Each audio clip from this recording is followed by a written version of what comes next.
বাবা তুমি আমার লগে আও, তোমার একটু ছাগলের সহ দেখামো। আর ছাগলের সহ না মানে সহ তুমি বসবাই না, এত যত্ন করে পালছি আমি ছাগলটা। বাবা এটা দেখো তুমি। কাকু ছাগলের সবকে এইটা বেচবেন? বাবা একবার ছাগলের সহ না কইয়া আমার দুইটা জোটার দিয়ে বাড়ি মারো। এটার আমি কিছু যত্ন করে পালছি, দেখছো মা কইয়া ডাকতেছে। কান্দিস না বাবা, কিছু যত্ন করে পালছি। এটা মায়ারে যত দুধ খাওয়াইছে হাসছে দুধ আমি বেশি খাওয়াইছি।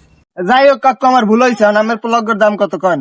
কারণ কাকু একবার যদি নিতে চাও তুমি 5,000 টাকা দেবা। টাকা পাইবেন 2000। 5,000, 2000, 5,000, 2000, 5,000। 2000। নাও তোমার 2,000-ই দিছি। ছাগল আর একটু বেচা লাগবে। কাকু বেচবেন? ছাগল তোমার একটু লাগবে? হ্যাঁ। আও তোমার একটু ছাগলটা হয় হপাই যোগ্য বেশি না। একবার মা এইটা হয়। ছাগলটা কিন্তু দেখতে খুব সুন্দর। দেখো তোমার লগে অনেকটা মিল আছে। এখানে সাদা, তুমিও পড়ছো সাদা। ছাগলটাও কালা, তুমিও কিন্তু কালা। ছাগল কি পছন্দ হয়েছে তোমার? হ্যাঁ পছন্দ হয়েছে। দামটা বা 12,000। 3000। 12,000। 3000।